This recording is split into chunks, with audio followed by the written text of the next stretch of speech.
Be Nice to Spiders by Margaret Bloy Graham.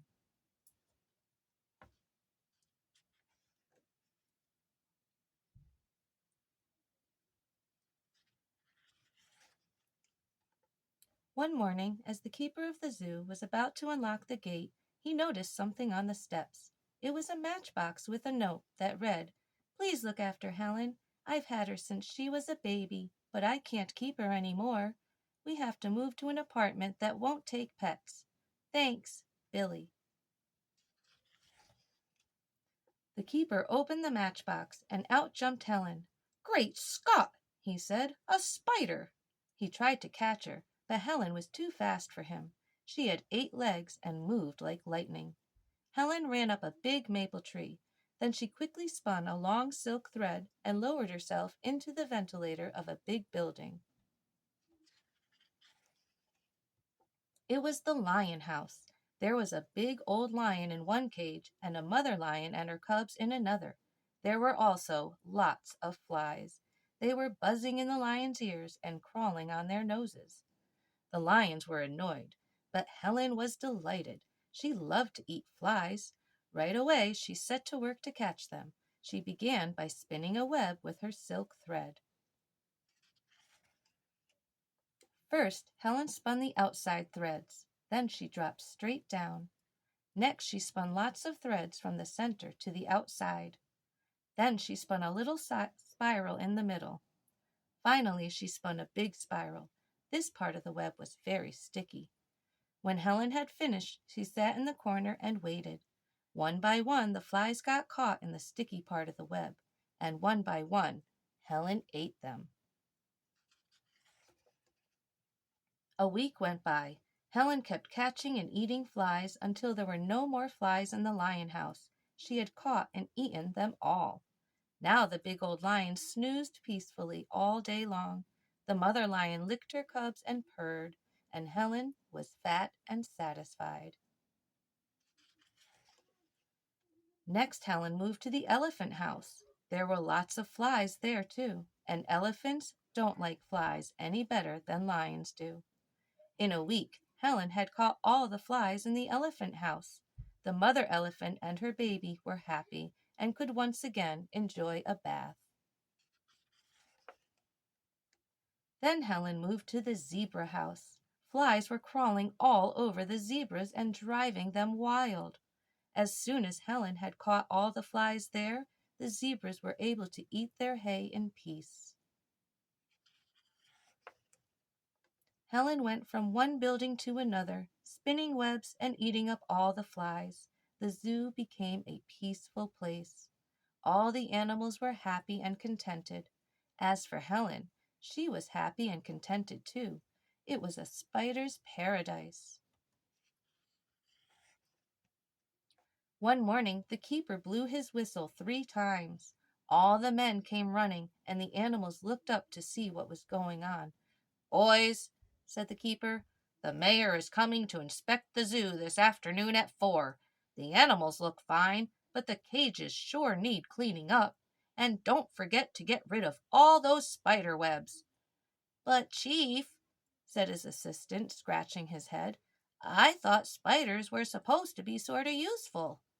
"Joe," said the keeper, "those webs make the place look a mess. Okay, boys, get busy."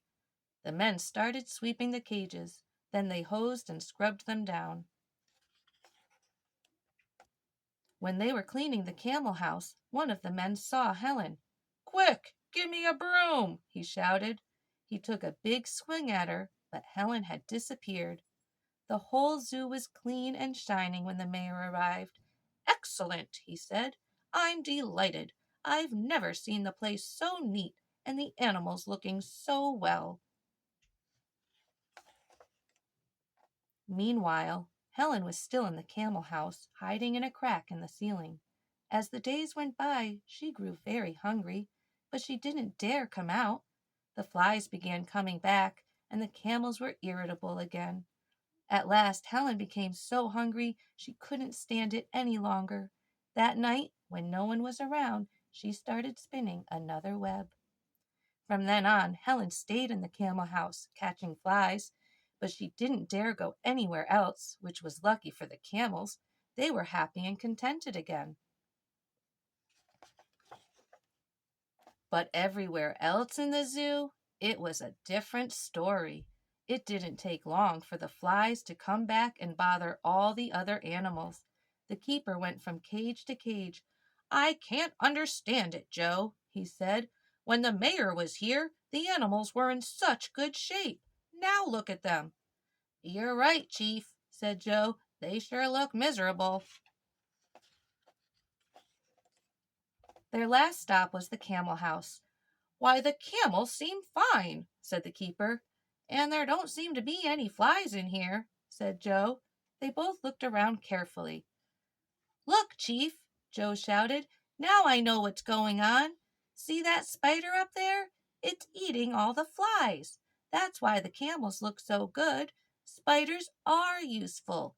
That's what I tried to tell you the other day." "Of course, Joe," cried the keeper. "I should have known it all along. Let's call the men." He blew his whistle and the men came running. "Boys," he said, "Joe has made a great discovery. Spiders are good for the zoo. They keep the flies from bothering the animals. They help us do our job. So, from now on, there's a new rule. Be nice to spiders." Soon the zoo became famous for its happy, healthy animals, and Helen was treated like a queen. One day, Helen's picture appeared on the front page of the paper. The headline read, "Local Zoo named Best of the Year. 3 cheers for Spider, says Keeper." That evening, the father of the little boy who had left Helen at the zoo said, "Billy, look at this." "Hey, it's my spider," Billy shouted. "It's Helen." "Well, well," said his father, "instead of the zoo taking care of Helen, Helen seems to be taking care of the zoo." The next morning Billy ran to the zoo. "I'm Billy," he said to the keeper. "I'm the one who brought you the spider. Hey, look, she's made an egg sac. I bet there'll be plenty of baby spiders soon." And Billy was right. A few days later, out of the egg sac came lots of little spiders. From then on, Helen and her children and all the animals in the zoo lived happily ever after.